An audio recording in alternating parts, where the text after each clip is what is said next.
So, as you can see, the movie is great, and from the movie, Spike Lee, John Cusack. Please welcome him.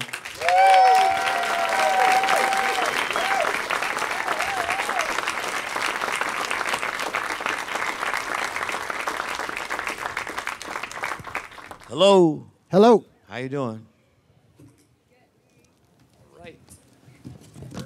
All right, so this movie, you guys filmed it this year, but it's been around, Spike, the script in some form for a long time, right? For 6 years or so. So could you tell us how this movie started, what the genesis of it is?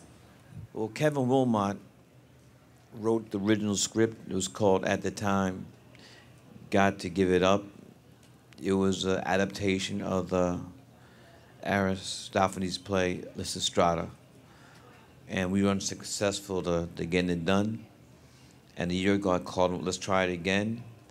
I said, let's co-write it. Let's move it. Let's have it take place in Chicago, South Side. Let's call it Chi-Raq. And went to Sundance last January with my agent, Bart Walker, and we had a list of people to pitch it to. And everybody said no, except Amazon. And here we are. Film opens Friday. Yeah, so it's been a pretty quick trip, and the name Chi-Raq, for a lot of people are just hearing about the movie now and recently. Could you give us a little background on that name and why you picked the location? Well, that was around long before you made the title of the movie. That was a name that people in the South Side and rappers had been using for a while, and I think there were a bunch of videos and songs, and I think Vice did a series on that from Chicago. So that's been around for a while. Yeah, and you're a Chicago guy too, John, right? Yeah, I'd heard the name and the title and seen some of the videos and reports. And everybody, the guy that I play is named Father Corrigan, but it's very loosely based on a man named Father Michael Flager, who runs the parish of St. Sabina Church where we shot, and who was a very close advisor and close friend of Spike's, and became a close friend of mine as well. And he, like many others in churches and synagogues and mosques across the country, are basically doing everything they can to bring some semblance of peace and sanity to these urban centers that have become war zones. So even today, as of this count, I don't know how many people were killed in San Bernardino. 14 people were killed in San Bernardino today. Then there was the Planned Parenthood shooting just the other day. And then in Chicago, more than 2,300 people have been shot this year, and it's November. So there are people in St. Sabina, Father Flager, and many others all around the country who are basically desperately crying out for attention. And they welcome Spike and his track record and his tradition of making very fearless films. They welcomed him with open arms to tell this story. So. Yeah, but the name Chi-Raq was not invented by Spike Lee or Kevin Wilmot. Yeah, and you guys shot on the South Side of Chicago too, right? You were saying a lot of people came out for open auditions. So what was it like doing a movie like this, very serious film, on location? It was fine. We had no problems. People wanted to be there. People were excited.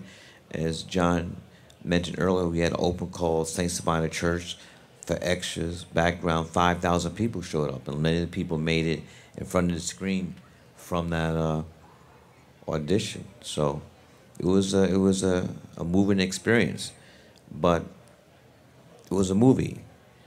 Real life was happening while we were filming. We started June 1st. We finished July 9th. During that time, 331 people got wounded and shot, 65 got murdered, and it escalated. It has escalated since then. And even one of the things that, Spike has made a satire, and those often get misunderstood. It's not a comedy, it's not a tragedy, it's a satire. But so it has a lot of wild shifts and swings in tone. But one of the things that I think was so brilliant about the film and the experience was the line between the community and the film was totally porous. So when I was doing my sermon at St. Sabina Church, I'm in St. Sabina Church. Now, they're used to seeing caskets in the front of St. Sabina Church. This is happening every day. So even Father Flager's peacekeepers, Brandon and Kurt, I don't know if it's okay to say it, but one of them lost a brother right in pre-production. No, So, my first day official pre-production, I attended the funeral. Brandon, who's one of the peacekeepers, these are former gang members who now work under Father Flake to keep the peace. His brother was shot down. So first day of pre-production, I was attending the funeral. and then when we're doing scenes with Jennifer Hudson, who had her own tragedy in Chicago, in her family, the people who are seemingly to be extras, they're not extras. Those are the mothers of Purpose Over Pain who have lost their children, and the pictures that they're holding up are their actual children. So it wasn't like we're going on a soundstage and saying, oh, let's see if we can recreate the South Side of Chicago. We were immersed into the neighborhood with the people. So it made it it sobered you up pretty quick. Like if you forgot what you were doing and thought you were making a movie, people around you were saying, no, this is how we live every day. And so we were reminded of that. And when I met Spike the first time, he called me up, which I think I've heard is how he calls up his friends to do a movie. He just calls up and says, Cusack. I said, yep. He goes, it's Spike. I got something for you. Chi-Raq. And I said, okay. And he said, when can we meet? And I said, I'll meet you anytime, Spike. Right? And then he told me what he was up to. And like to piggyback what John said, everybody in front of the camera and behind the camera, we told them from the get-go that we want to save lives with this film. So that was the goal. We think we're going to do that.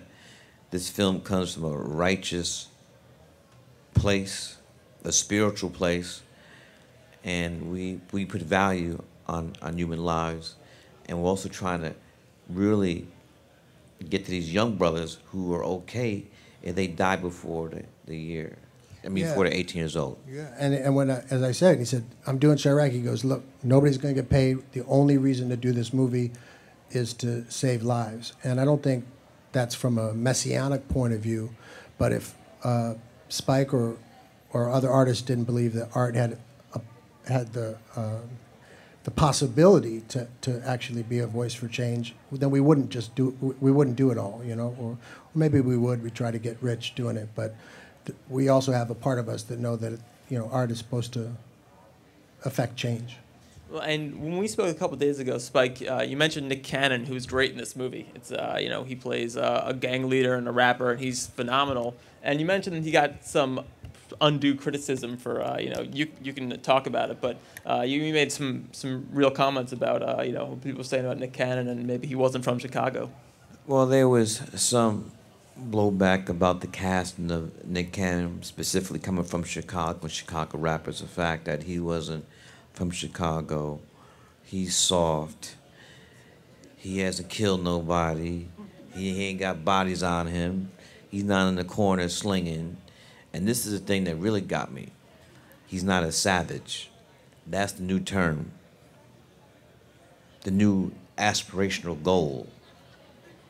It's not funny to be savage, and it's not all these young brothers. Some, and so for me, I'm not gonna. I have to have sympathy for them, but their whole world is so shook. And Nick had this very great comment. He told me, "Hurt people hurt," and these brothers are crying out for help, for guidance, and it's a very serious situation. The other aspect of that too is I think there's a little bit of a reverse kind of standard or double standard, because when I made the movie High Fidelity, and I love my city, I love Chicago, I shot in Chicago, I hired an English director, it was an English book, and no one asked me whether Jack Black was from Chicago. You know, it doesn't really matter. So I think part of the thing of attacking the movie was because there are some people in Chicago who think this is going to hurt tourism, or this isn't good for the image of That's what the mayor told me. That's what we all got told on one way or the other. And I thought, well, you know, fuck that. You know, money is not the only thing you're supposed to worship in this world. And I don't think the tour buses are going down to 78th and Halstead anyway. The tour bus is not going to Wawa Hundreds. But it's not going to E-Dub. Not going to Terrortown. It's a very cynical thing to say that. So I think a lot of the attacks at the movie were to discredit it from a lot of different angles because it didn't fit into a profile of a certain kind of person and people who don't want to look at what's actually going on. But, you know, I grew up in Chicago and went down to Comiskey Park and University of Chicago, and it's never been this violent. So it's real. It's real. I got a call from the director of tourism from Chicago, and calls about, are we on the same page, Spike? This is true. The mayor, who's having his own problems right now, this moment in time and space, we met once before we started the shoot in his office. A lot of people were in the room, Father Flager, several aldermen, and he said to me, Spike, I'm not trying to stop you from making the film, but I have problems with the title. It's going to hurt tourism and economic development. Will you change the title? I said no. I also told him that, like a lot of people who predicted riots, when Do the Right Thing came, a whole lot of other bullshit, you too are going to be on the wrong side of history when this film comes out. When we started, if tourism, there is no tourism in the south side of Chicago. Chicago, I mean, you know, you break it down better than I can, but while we were shooting, while we were filming the film, the NFL, Roger Goodell, Yep. the NBA draft was in Chicago. A 250,000 people in Grant Park. The last 5 concerts ever of the Grateful Dead. It's Soldier Field. How many? Yep. What, 100,000? Yeah. No, I think it's 60. I don't Yeah, think it's but one if of you those. got people on the ground. Yeah, a lot of people. Then you had Lollapalooza. So if this is while we were filming, you can, with those 3 events, you could not get a hotel room, a reservation, a restaurant. You couldn't get in the bar. And not just that. I remember I went down there one summer and I saw what looked like the NFL draft, and they had the pharmaceutical companies were holding a huge convention, and they gave them the entire lakefront, huge tents, security, all that stuff. So it was an incredibly cynical thing to say, you know. And I didn't remember them worrying about tourism when they were blowing up robots with transformers and blowing up, you know. So I said, I think that the great city of Chicago can survive a film of conscience just like it did Transformer. And I think people got mad at me for that one. But, you know, I just thought it was very weird and cynical that with 2,200 people shot that we should be worrying about money. Or the title of a film. And so a lot of these things... I mean, it's not the title of the film isn't scandalous. What's scandalous is that 2,300 people have been shot. So, and these things were distractions to get people away from what the film's about. And you're a football fan. Sorry about the Chicago Bears, but anyway. They just beat the Packers. They did. But Aaron's coming back. But what I'm going to say real quickly, if you know football, why don't you describe what a misdirection play is? Well, when I first met Spike, he was a very bitter guy because I knew it was kind of coming. I went to the University of Chicago, and I saw Do the Right Thing, and I looked at this film, and I said, my God, here's a great filmmaker. This is a powerful, powerful voice in film. And I had seen She's Gotta Have It, and so I became a fan and always wanted to work with him. But I had to, you know, be very gracious to him as Michael Jordan beat the shit out of the Knicks every year. And now on this press tour, you're trying to get back at me and mess with Chicago. But, you know, it's done. But it's a misdirection, right? It's a misdirection. It's like a no-look pass. Right. And so all these things, the title, Nick Cannon, motherfucking Spike Lee's not from the South Side. By the way, we hired more Chicago actors, and it was a job creation machine for as long as we filmed. So a couple actors came in from out of town. That happens on most movies. Well, as you mentioned, the Chicago mayor, Rahm Emanuel, didn't like the title, but he's got, as you said, he's got bigger concerns right now, and it's unfortunate that the movie comes out at the same time as some. No, it's good. I think this. I mean, there's so much happening. I mean, if you look at this film, I mean, it's like we grab shit out of the headlines. So.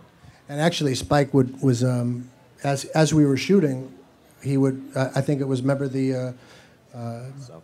Dylan Roof. Yes. So he wrote a scene and we shot it because even as we were filming, in the 8-week period we were filming, there were more gun massacres. So I think he wanted it out as soon as possible because I believe, I'm speaking for Spike Lee and he's sitting right here, but I think he thinks the film is a delivery system for some urgently needed serious politics. And so he wants that change as fast as possible, and so does everybody else. We finished shooting July 9th. So for a film to finish shooting July 9th and to be in the theaters December 4th, that's a very accelerated post-production schedule, but there's urgency. That's why you see the film, you see that thing, this is an emergency.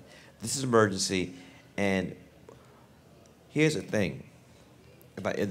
When I do press for a film, the one question I say, so Spike, what do you want people to come out of the theater? Usually they say, I'm not asking that motherfucking question, stupid. But this film is different because I want us to really, really work hard at thinking about what we can do about gun violence in the United States of America. How many San Bernardinos, Sandy Hooks, Charleston, South Carolina do we have to have? Today, 14 people shot. The Planned Parenthood, we could keep going, and 88 Americans die every day to gun violence, total of 32,000. How can we call ourselves a beacon of democracy and all this other stuff, waving a flag? Other nations look like we're motherfucking crazy. 88 Americans die every day to gun violence, and it doesn't have to be that way. And we're also not talking about taking away people's, American citizens' Second Amendment rights. They're simple things. We get tough on background checks, like Father Flager has been talking about for years. We could title guns like cars. These things could knock that number down from 88 a day.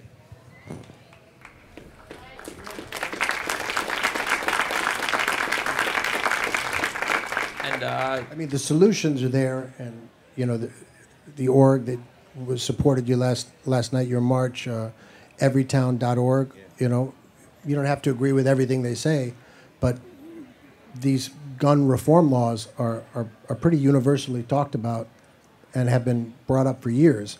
But you know, unless you actually talk about the NRA and you talk about the money that's made off of gun wars manufacturers and the weapons manufacturers, you know, I mean, it doesn't just happen. War Inc. doesn't just happen overseas. It happens here too. absolutely. So you know, we can wear orange and say the right things and talk about human rights and be morally righteous, but unless you want to fuck with the money, nothing's going to happen. And I think. So about the Black Friday, talk about that. Which one? How they shut down Magnificent Mile. Oh yeah. They're fucking with the money. Yeah. So I mean, even in Chicago, everybody was very worried, I think, and the White House was calling because they thought with the release of the video that there was going to be riots and violence. And Black people in riots. yeah. But it's not just, it was young people, black people, everybody is disgusted by this, the normalization of this kind of violence that we see every day. So they had a very peaceful march and they walked right down Michigan Avenue and on the Black Friday, and it was very purposefully done, which the message was, we're going to interrupt commerce. We're not going to break any buildings. We're not going to do anything, but, you know, and that, I think, is, if we did that, or if people marched and did that enough, almost anything could happen because people don't, billionaires don't like losing money. And what's fitting, yesterday we had the New York premiere of Chi-Raq. It was also the 60th anniversary of Rosa Parks refusing to give up her seat, which led to the Montgomery boycott, and it went on for over a year. But finally, the bus company had to give up because of economics. So there are many, many different times we've seen in this country where people aren't going to do anything just for what's good, what's just, what's correct. Change is only going to come a lot of times when it affects the bottom line. And we saw that in Montgomery 60 years ago. We saw it Black Friday. We saw it at the University of Missouri, where black football players said, we're tired of how students of color are treated the racist treatment of us on this campus and said, we're going on strike. Their next game was against BYU in Arrowhead Stadium, was where the Kansas City Chiefs plays. That's the NFL stadium. The game was sold out.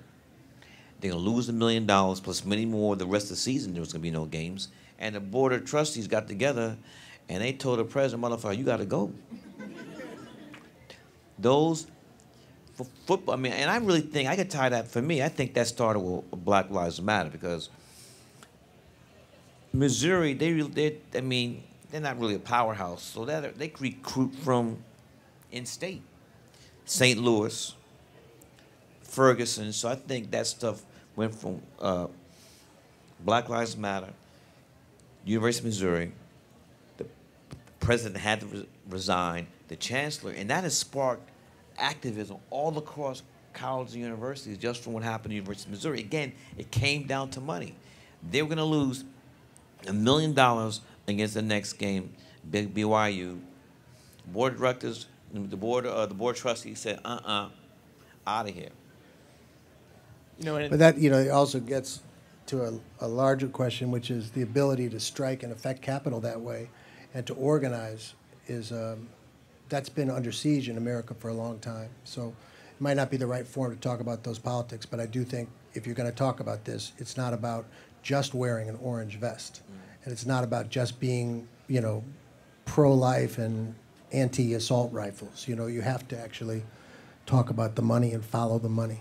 Well, unions, labor unions were some of the biggest leaders of the organized, civil rights movement. And what gets whitewashed a lot, too, is even when Martin Luther King was shot, one of the reasons that I think he was shot, too, was not that he was preaching nonviolence and love and brotherhood among all the races and a truly Christian gospel, but he was also talking about imperialism, wars, and he was striking with the sanitation workers. And they said, if these motherfuckers strike, you're done. So it's True. This is just history. So I think good intentions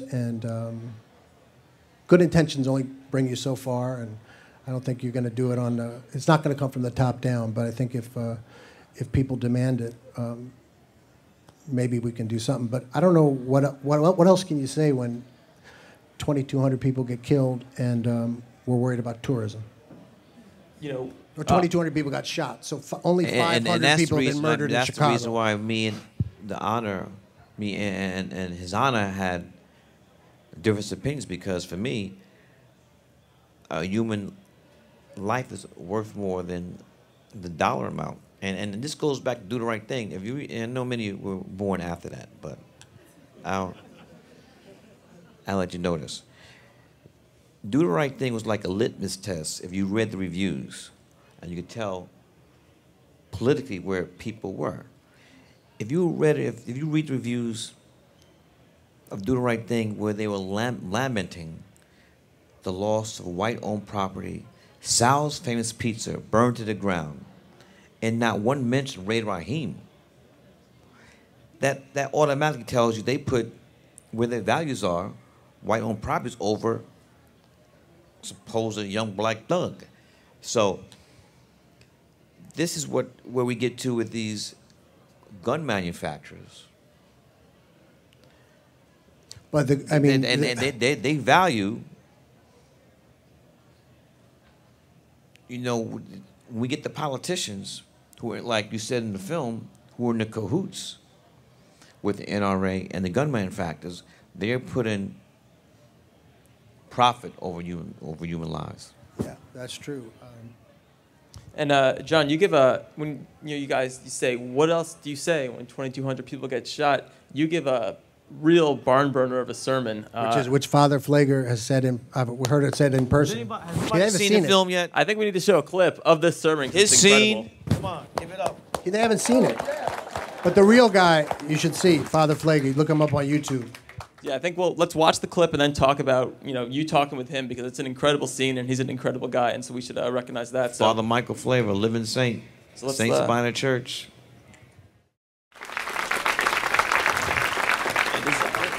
It is a great speech. It's longer than that. When you see the movie on Friday, it comes out Friday, you'll see it. And I wanted to ask you about Talk with Father Michael Flager, who has been in the community a really long time. He's one of the centerpieces of the anti-gun movement there. So what did you... What's great about Mike Flager is he understands that that gun violence and this sort of violence, it may... If 2,200 people were shot on the Magnificent Mile, the Army would surround Chicago, and we would invade Chicago to take it back.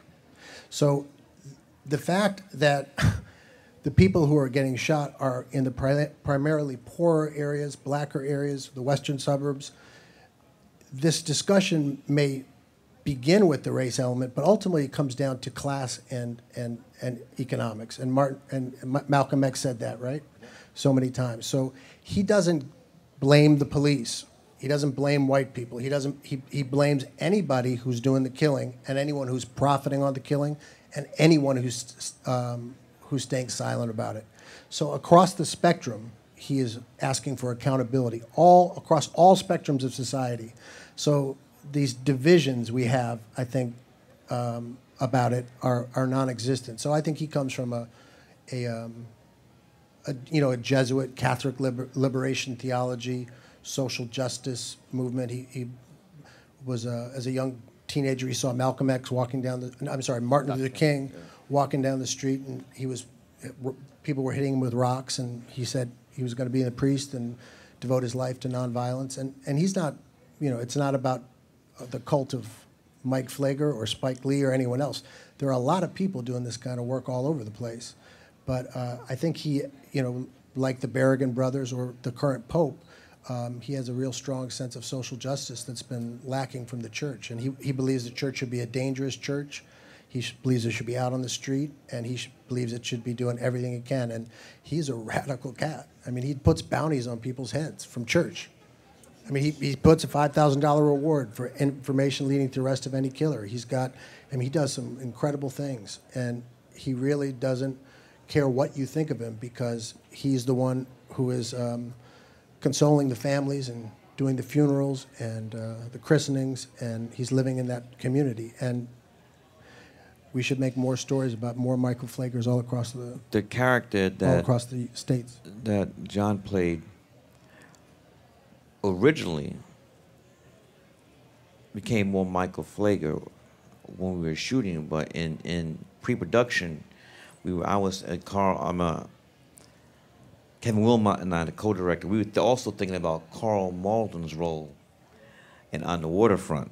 So Carl Malden had more screen time, but I did good. He never seen like that though, like that. He did though. What? The scene in the dock. Yeah, in the dock. Nah, this is better. Oh. And longer. Can't argue with the director. That scene's not 16 minutes though. That's true. But that is a great character. But I also thought of the Berrigan brothers, who I grew up with too. And also, it was really a homage to a dear friend of mine, the late great Bud Schilberg, who wrote On the Waterfront, won an Oscar for it too. Yeah, and I know you shot it in the church with a lot of parishioners there, and so it was the congregation of Saint Sabina. That's what I'm saying. Spike made it so the actors who didn't come from the community were just in the community. We were shooting all over the South Side. And we've talked a lot about, political money and how to get gun violence, how to end that. And in this movie, in Chi-Raq, the point is the women of the South Side of Chicago decide that we're going to not have sex until the gangs put down their guns, put down their weapons. So I think we're going to watch a clip that clarifies that a little bit, and we will take some audience questions. But I want to make sure people see, what the film is. It's a satire, so let's see what that looks like here. We forgot to say it's in verse. Yeah, it's very, very impressively written. It's just that alone is such an accomplishment. But that whole movie in verse, or most of it, anyways. So yeah, it's really great. So and Teyonah Parris is great too. This is like a real breakout for her. I saw her first time I saw her was in Dear White People. Yeah, that's another great movie that came out last year. So I think we're going to start taking some audience questions. Hi, everyone. I'm Chantal Haley. I'm currently a PhD student studying sociology at NYU. NYU? NYU, All down right. the street. The Violets. I went there for 6 months. Really? Actually, and before I went to NYU, I actually did a lot of studies looking at the South Side of Chicago, and particularly the experiences of kids. The what? On the South. I did a lot of work doing research on the South Side of Chicago, specifically kids and their experiences with violence. And so one of the things I'm really wondering is, does the film speak to that, both the experiences of the people who are surrounded by this violence, and also the structural components that have created Chicago and created many ghetto communities that have pervasive violence. We deal with it, and the scene we were just talking about with John, which is a 60-minute eulogy / sermon. A lot of that stuff you just mentioned, he deals with it.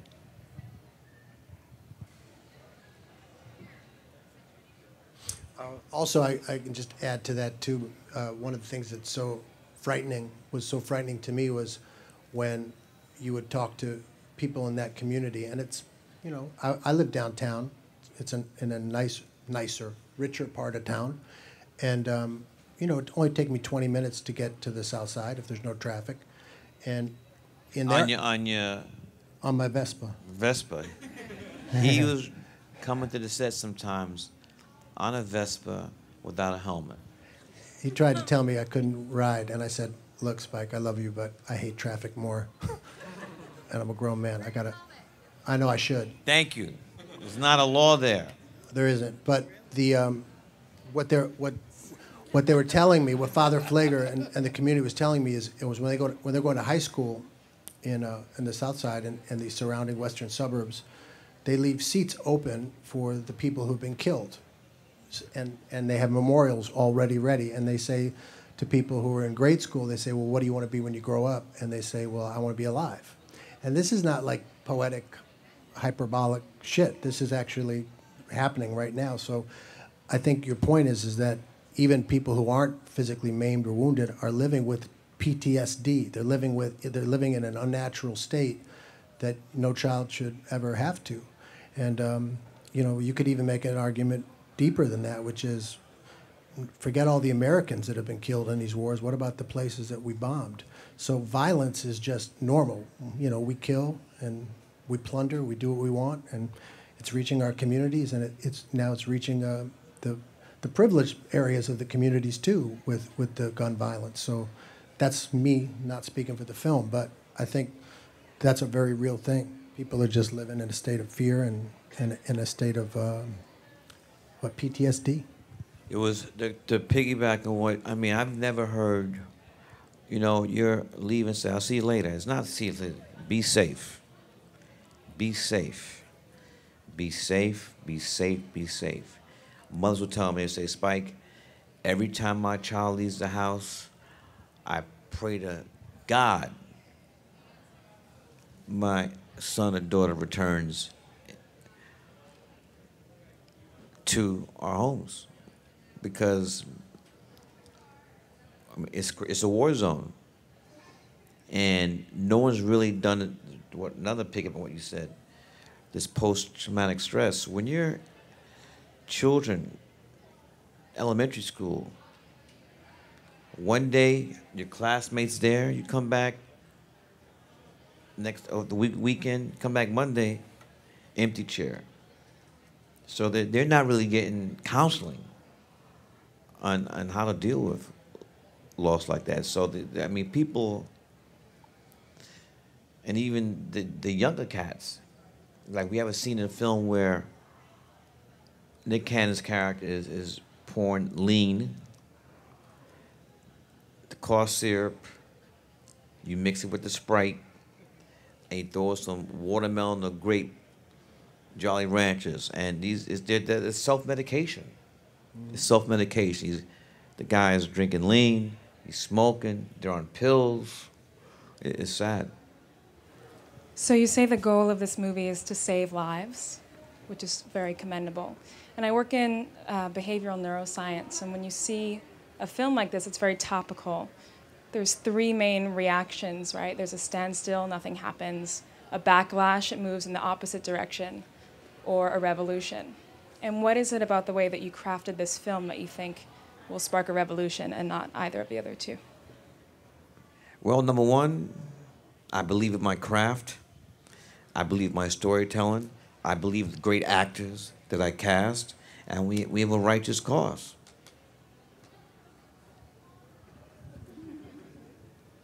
Well, and also you have to think about the revolution. If you know, that word has been bought and branded and co-opted by a lot of deep money. So that's more. Isn't that something that people would do with Nike and stuff? The revolution.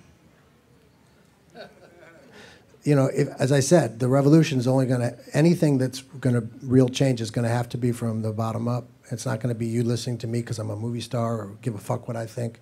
It's people are going to be so disgusted that they actually take action to affect the flow of big money.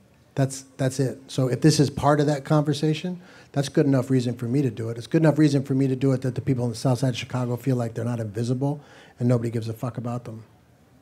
You know, so I don't know about revolution, but it won't be televised. Hey, Spike, John. Chicagoan, living in Brooklyn now. I had no beef with the title Chi-Raq at all. But one thing as a Chicagoan, living in Bucktown, living in Bronzeville, and then now here in Brooklyn, I was wondering, how's this New York cat going to tell Chicago's story? What kind of work did you do to try to give Chicago its justice in telling this story? Very legitimate question. I'll ask you a question, though. Did you see my documentary, Four Little Girls? It won yeah. It was nominated for an Oscar. I'm not yeah. from Birmingham, Alabama. Did you see my 2 documentaries about Katrina, when the levees broke? If the guys went on, I'm not from New Orleans. I'm not from Alabama. But I'm smart enough to know I need to get with the people who are from there. So we started June 1st, filming. But I was in Chicago in January, 6 months before the cameras started to roll. So I got with Father Flager. And Father Flager, in turn, put me with the people I needed to be. I never come to any situation thinking, I'm motherfucking Spike Lee, I'm from Brooklyn, I know the fuck about everything. I don't roll like that. I don't roll like that. You've also been coming to Chicago since the Knicks have been losing to the Bulls, right? Yes. So I remember I was sitting with him and. But what you said is what you're saying. The old Chicago Stadium, you were always depressed, and I was always happy. So he's been coming to Chicago for a long time. But what you said is a legitimate concern, but I think that I not follow the motherfucking turnip truck. So go to IMDb, look at my body of work, and I think it speaks for itself. But if you do see the film, I hope you would think that we did your great city justice. No, but that's a that's a good question you asked. Okay, so I hope my question makes sense, but oftentimes, and I know your movies, oftentimes, I just want to understand what you felt like the climate was between Latinos and blacks in the south side of Chicago. Was there solidarity? Are they is that portrayed in the film? That's not really in this film. I really can't speak about Chicago. I know about L.A. I know that what's happened in the past happened today. Present day between African Americans and Hispanics is not the way it is in New York City. When I grew up, Puerto Ricans, Boricuas, African Americans, Dominicans, it's like the same thing. So we've never had that static that's in L.A. between on the West Coast between African Americans and Hispanics. But you should ask John that question about what the climate, what the feel is between African Americans and Hispanics.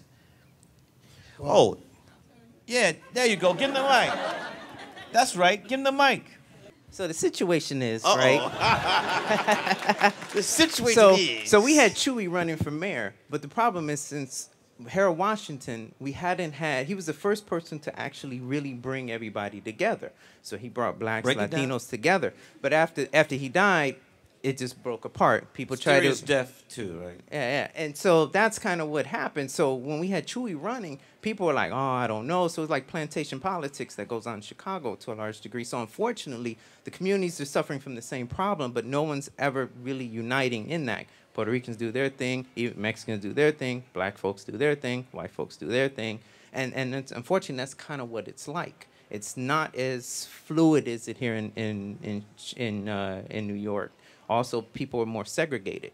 So communities here, you move one block, it's Pakistani. You move one block, it's Bangladesh. You move one block, it's Orthodox. Same building, there's Haitians. You know, so that doesn't happen in Chicago. That's the first thing I noticed in Chicago and moving to New York.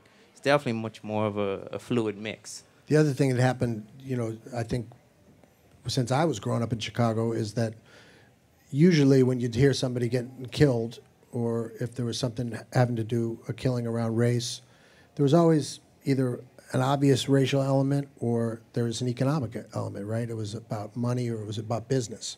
And what's happening in Chicago now is people are killing each other because they get dissed on social media.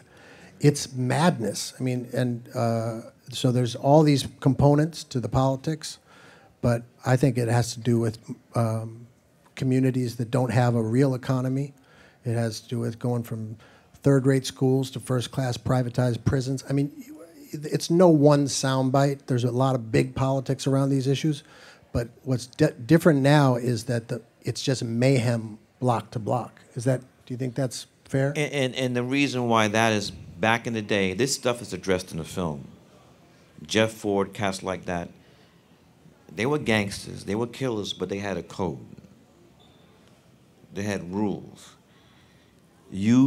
Children were off limits. Women were off limits. Elders were off limits. If you killed a kid, if you turn yourself, this is in the film, Anthony Bassett says in a very poignant scene, if you killed a kid, if you turn yourself into the cops, you were getting killed. Well, because of the RICO Act, all the OGs got locked up. So when they got locked up, sent away to federal prison, it's mayhem. And so no one's going to step up to be the lead. They didn't even call them gangs now. They call them organizations. So no one's going to step up to be the lead of the organization, because you do that, you're going straight to federal pen. So it's mayhem. A lot of young cats, I mean, it's led to a 9-year-old like Tyshawn Lee, who's led into an alleyway, being executed. That never happened back in the day. Children off limits.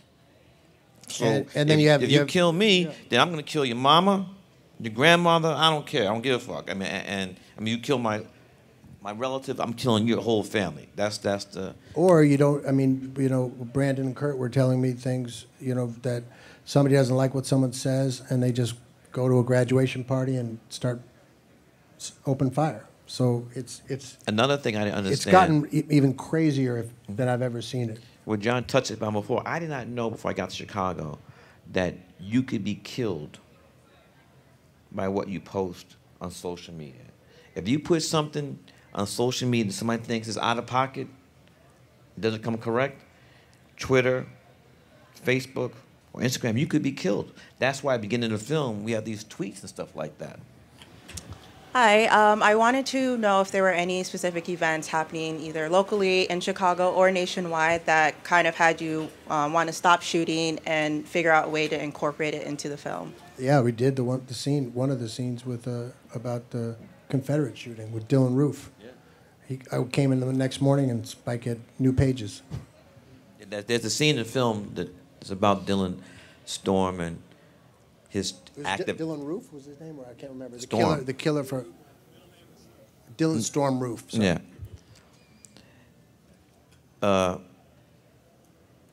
That when we started the film, that wasn't in the script because it had not happened. But when it happened, and Kevin, Wilma, and I co-write, we said we got to put this in a movie. So what you get that 2 days before we shot? That morning, the next morning, you'd written it that night. That's all the time we have. Thank you so much, John Cusack, Spike Lee.